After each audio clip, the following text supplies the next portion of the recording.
Now let's look at Bihar, where after record voter turnout in the first phase of polling in Bihar, the state is now in the final leg of campaigning, with the second phase to be held on November 11th. Political heavyweights from both camps have hit the ground, ramping up their campaigns. Prime Minister Modi, confident of a landslide victory for the NDA, has upped the heat on Mahagathbandhan. In a social media post, PM Modi said that he had pledged a developed Bihar and will ensure a massive majority for the NDA in the second phase as well.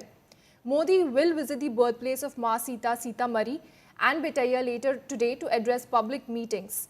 Earlier, the Prime Minister addressed rallies in Aurangabad and Bhabua yesterday, where he framed the contest as a fight between the NDA's Sushasan and opposition's Jungle Raj. PM Modi declared that Bihar does not want Katta Sarkar and alleged that the RJD and the Congress made youth sell their lands for jobs and crush the voices of the poor. जंगल राज वाले कभी भी कोई निर्माण कर ही नहीं सकते। वे तो बर्बादी और बदहाली के प्रतीक है। इनकी करतूतें देखनी हो तो डालमिया नगर में दिखती है। रोहतास के लोग इस बात को अच्छी तरह जानते हैं। ये लोग अपने परिवार के अलावा किसी को भी नहीं मानते। कांग्रेस ने बाबा साहब आंबेडकर की राजनीति खत्म की, क्योंकि बाबा साहब आंबेडकर का कद ये दिल्ली में बैठे शाही परिवार से ऊंचा था। इन्होंने बाबू जगजीवन राम जी को भी सहन नहीं किया। सीताराम केसरी, उनके साथ भी ऐसा ही किया। बिहार के ऐसे एक से बढ़कर के एक दिग्गज नेता को अपमानित करना, यही शाही परिवार का खेल रहा है। जागृत देवता हर्षु ब्रह्म के दर्शन करने लोग आते हैं। आज यहां नक्सलवाद, माओवादी आतंक दम तोड़ रहा है। साथियों, यहां उद्योगों और पर्यटन की जो संभावनाएं बनी है, इसका हमें और तेजी से विस्तार करना है।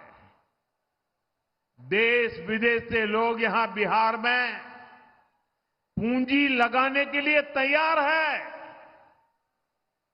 बस उन्हें लालटेन, पंजे और लाल झंडे की तस्वीर भी नहीं दिखनी चाहिए।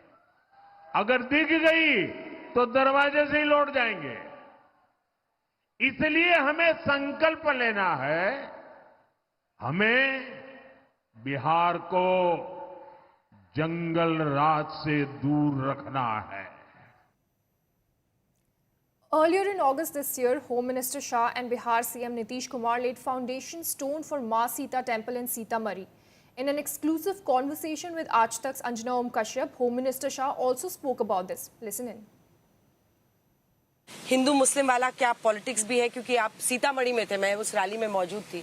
और सीतामढ़ी की रैली में जब आप सीता माँ के मंदिर का ऐलान कर रहे थे तो एक रिस्पांस मिल रहा था। तो आपको लगता है आज भी मंदिर को लेकर चर्चा रेलेवेंट है इलेक्शंस में? साहब देखिए, हम सब भारतीय जनता पार्टी के कार्यकर्ता और मेरी पार्टी मानती है कि हमारी संस्कृति, हमारा धर्म, हमारे समाज जीवन का एक महत्वपूर्ण अंग है। और पॉलिटिक्स में अपीसमेंट के कारण इसको साइड पे रख कर चलना, ये हमारी पार्टी इसको अच्छा नहीं मानती।